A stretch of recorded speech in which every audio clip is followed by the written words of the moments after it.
Salut, bienvenue dans cette nouvelle vidéo, je suis super content de te retrouver. Dans cette vidéo on va parler de notre signature chez le notaire. Ça y est, on a enfin signé donc en début de mois. On va parler aussi de quelques petites astuces que je vais t'apporter et aussi on va voir ensemble le plan de l'appartement maintenant et de l'appartement après. Donc salut, moi c'est Seb. Donc si tu es nouveau sur la chaîne, le but c'est de te montrer toutes mes actions que je mets en place pour atteindre l'indépendance financière. J'ai choisi l'immobilier comme pilier, donc on va principalement parler de ça, mais on va parler de plein d'autres choses. Donc avant de commencer, tu peux aller télécharger les 3 petits cadeaux que je t'ai mis dans la barre de description justement pour commencer des investissements rentables, on va dire. Et puis une petite heure de formation pour, si t'es débutant, bien commencer. Alors donc cette visite chez le notaire, on avait prévu j'avais prévu de te filmer des vidéos de la journée. Malheureusement, ça s'est pas passé exactement comme prévu, donc j'avais commencé à filmer des petites vidéos, mais malheureusement, il y a eu des contretemps et du coup, il nous a manqué de temps, donc on n'a pas pu retourner à l'appart après la signature pour que je te fasse la petite visite guidée, te montrer la nouvelle porte de l'immeuble. Parce que voilà, il était un petit peu trop tard, donc on a dû rentrer, aller chercher la gamine après. Donc, cette visite chez le notaire, on est parti, on est arrivé un petit peu en avance, on a pris un deuxième petit déj, et après on a été revisiter le bien. Donc, première petite astuce, quand tu vas signer chez le notaire, avant la signature, essaie de prévoir une visite avant la signature, c'est-à-dire que l'appartement, ça fait 2-3 mois que tu l'as pas vu, donc tu sais pas ce qui s'est passé entre temps. Il peut très bien s'être passé un dégât des eaux, quelque chose, l'immeuble qui s'est effondré, enfin t'en sais rien quoi. Ou même un squatter, tu vois, s'il y a un squatter qui est rentré par infraction et puis qui squatte l'appartement, toi du coup, si tu vas signer que t'as pas fait la visite avant et que t'as pas vu ça, c'est pour ta pomme. Donc toujours fais une visite avant d'aller signer chez le notaire.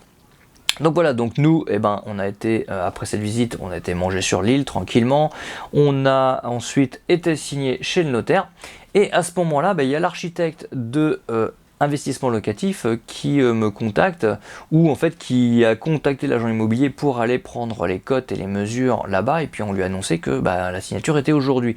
Donc du coup, elle s'est dit, c'est cool, est-ce qu'éventuellement on voudrait bien passer à l'agence pour qu'on se rencontre et qu'on voit un petit peu le projet. Du coup, c'est ce qu'on a fait. Eh bien, du coup, on n'est pas revenu, ça fait beaucoup de du coup, hein. Du coup, on n'est pas revenu à l'appartement pour aller faire les petites vidéos que je vous ai dit. Donc on a été voir l'architecte, on a discuté un petit peu des plans, des machins, de ce qu'on voulait, donc c'était vraiment sympa. Et puis après, on est rentré tranquillement à la maison. Donc voilà, donc la première petite astuce que vous avez vue, donc c'est la visite chez l'agent, la visite de l'appartement avant la signature. Ensuite, le deuxième petite astuce, c'est que pendant le trajet, donc on a payé le péage, on a payé la bouffe, on a payé l'essence.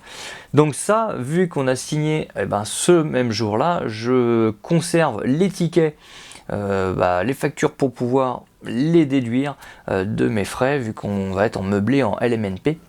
Normalement, si je les donne au comptable, ça devrait être déductible. Donc il faudra que j'ai plusieurs confirmations à cela. Maintenant, deuxième petite astuce, si t'es comme moi, que t'es un peu bordélique, que les papiers, les tickets de caisse et tout, tu les fous dans ton sac et que c'est en bordel monstre et puis qu'à chaque fois tu dois retrouver des trucs, c'est galère. J'ai une petite astuce qui m'a été donnée en regardant donc mes vidéos YouTube encore à longueur de journée. Donc t'as juste à te créer une adresse mail spéciale pour tes factures. Donc tu te crées, je sais pas moi, facture avec ton nom, machin, je sais pas.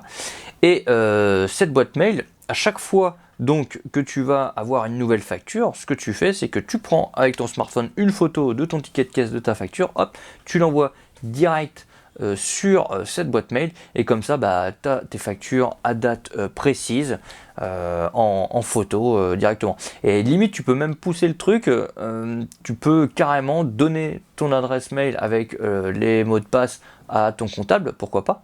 Et puis comme ça, il trie lui-même, il va le récupérer direct. Alors je sais pas si ça se fait, je sais pas si certains le font et certains comptables veulent bien, acceptent, je sais pas. Note-le moi dans les commentaires si quelle solution tu as toi pour ça. Donc voilà pour ces petites astuces. Maintenant je te propose directement d'aller voir le plan. Voilà, on passe derrière mon écran et puis je te montre les plans directement. Ça y est, donc voilà le plan existant. Donc déjà je m'excuse si vous entendez des coups de marteau, des coups de meuleuse ou des coups de scie sauteuse, parce que j'ai mon voisin qui a rien trouvé de mieux que de faire ses travaux aujourd'hui, là où j'ai 3 ou 4 vidéos à tourner, donc je m'en excuse d'avance.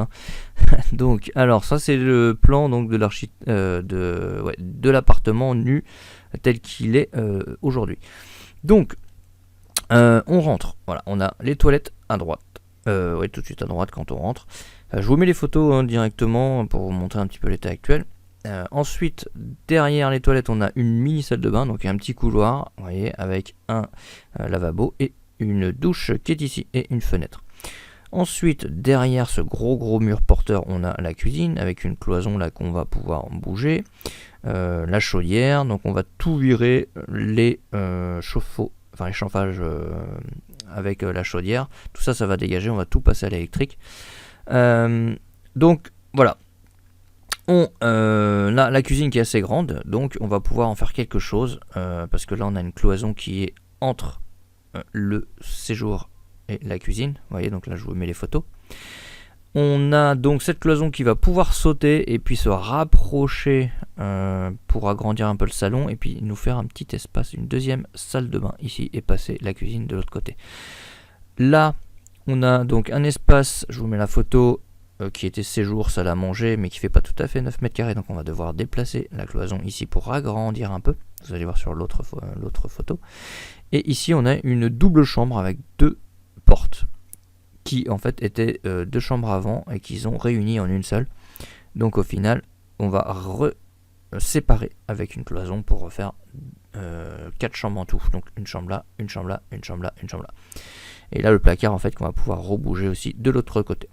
Donc alors les cloisons, démolition et construction, donc là vous voyez que on a donc le placard ici qu'on va fermer de l'extérieur.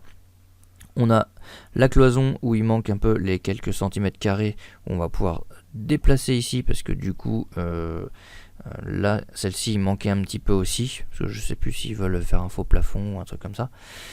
Là la cloison du séjour on la bouge et comme je vous ai dit on va refaire une salle de bain ici et là vous allez voir sur la photo d'après ce qu'on va y faire.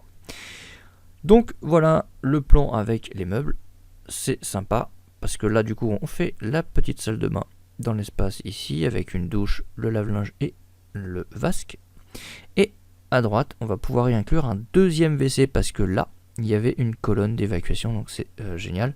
On va carotter un peu dans le mur porteur et on va se rattraper sur l'évacuation. Donc comme ça il y aura 2 toilettes, ça sera cool pour 4 personnes, c'est quand même beaucoup plus confortable. Donc la petite cuisine là qui va pas être très grande, mais on va réussir à trouver des emplacements pour des rangements. Donc là par exemple ici, là on a les placards pour les chambres, mais comme je veux mettre un bureau, vous allez voir que sur la dernière photo, voilà, on va agrandir un petit peu plus, et bien les placards, donc elle va les avoir mis à un autre endroit. On verra comment ça peut matcher pour pouvoir mettre des bureaux à ces emplacements là. Je vais voir avec elle pour pouvoir mettre les bureaux en face des fenêtres, quoi, parce que j'aime bien mettre les bureaux en face des fenêtres, je trouve que ça apporte beaucoup de lumière, donc c'est pas mal. Bon ça reste à définir encore avec elle, comment on peut faire. Du coup là on aura les placards qu'elle voulait nous mettre dans le coin là qui ont basculé ici pour pouvoir rapprocher donc le canapé du mur. Alors moi je serais bien tenté de mettre quand même des placards hauts ici pour ranger d'autres choses, de la vaisselle, de la bouffe ou quoi, parce que c'est vrai qu'il n'y a pas grand chose en rangement ici. Il va y avoir 2-3 placards hauts, mais ça va être un peu juste. Donc voilà, là il y a la petite télé sur la cloison là, et puis voilà, donc ça va être vraiment sympa. Ça va être vraiment sympa. C'est petit, mais avec une belle déco, je pense qu'il va y avoir un petit coup de cœur. Et du coup, eh bien, j'ai réfléchi, j'ai refait mes calculs, et si j'arrive à louer 450 € la nuit, ça serait tip top, parce que je pourrais dégager un cash flow de 700 €. Sinon, tant pis, j'aurai un cash flow uniquement de 500 €.